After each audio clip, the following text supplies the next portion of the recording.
আসসালামু আলাইকুম। Driver provider বিডির ভালো ড্রাইভার ভালো মালিক সিরিজের আজকে ৩৯তম পর্বে কথা বলব মিডিয়ার মাধ্যমে চাকরি কনফার্ম করার নিয়ম।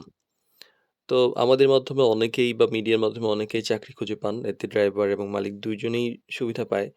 কিন্তু অনেক সময় দেখা যায় যে চাকরি পাই ঠিক হয়ে গেছে কিন্তু কিছু ব্যাপার ঠিক না হওয়ার ফলে ভুল বোঝাবুঝি হয় এবং সমস্যা তৈরি হয়।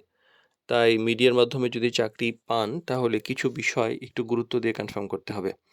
প্রথমত মালিকের সঙ্গে বিষয়টি পরিষ্কার করুন যে আপনি জয়েন করছেন। যে মালিক যদি আপনাকে পছন্দ করেন এবং কাজ দেওয়ার ইচ্ছা পোষণ করেন, তাহলে তার সঙ্গে কিছু ব্যাপার রিপিট করে নিবেন সেটা বিনয়ের সাথে যে বেতনটা আসলে কত হবে, ডিউটির সময়টা কখন, এক্সট্রা কি কোনো বেতন থাকবে কিনা, ছুটির নিয়মটা কেমন, কোথায় কাজ করতে হবে, বা লং জার্নি আছে কিনা এই ব্যাপারগুলো একদম পরিষ্কারভাবে জেনে নিবেন যেন পরবর্তীতে কোনো ভুল বোঝাবুঝি কোনো পক্ষ থেকেই না আসে।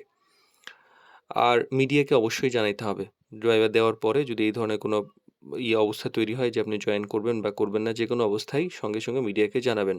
যাতে মিডিয়া এটা সুন্দর করে নোট করতে পারে, মালিকের সঙ্গে কথা বলতে পারে, ভবিষ্যতে কোনো সমস্যা হলে সমাধান করতে সহজ হয় এবং উভয় পক্ষের কাছে স্বচ্ছতা থাকে।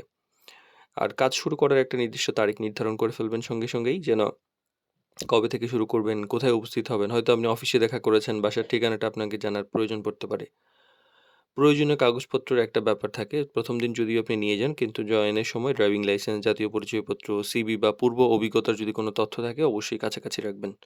আর অবশ্যই যদি প্রতিশ্রুতি দেন তাহলে অবশ্যই রক্ষা করবেন যে কথা দিয়ে এসেছেন আরেকটা চাকরি পেয়ে গেছেন চলে যাবেন এমন হওয়া উচিত না। এটা আপনার মানে খুবই নেগেটিভ একটা ধারণা তৈরি হবে। কেন নিয়মগুলা গুরুত্বপূর্ণ? এক হইলো যে যেহেতু আপনি মিডিয়ার মাধ্যমে পাচ্ছেন, উভয় পক্ষের একটা বিশ্বাস তৈরি হচ্ছে, ভবিষ্যতে সমস্যাটা কম হয় এবং এই যে আ একটা কাজ করছেন এটা দীর্ঘদিন ভালো থাকে। আর মিডিয়ার মাধ্যমে চাকরি পাওয়াটা একটা ভালো সুযোগ এখন মানে অহরহ হচ্ছে। সেক্ষেত্রে সঠিকভাবে কনফার্ম করা, মিডিয়াকে জানানো এবং প্রতিশ্রুতি রক্ষা করা এই বিষয়গুলো মেনে চললে একজন ড্রাইভার খুব সহজেই স্থায়ী এবং সম্মানজনক চাকরি পেতে পারেন।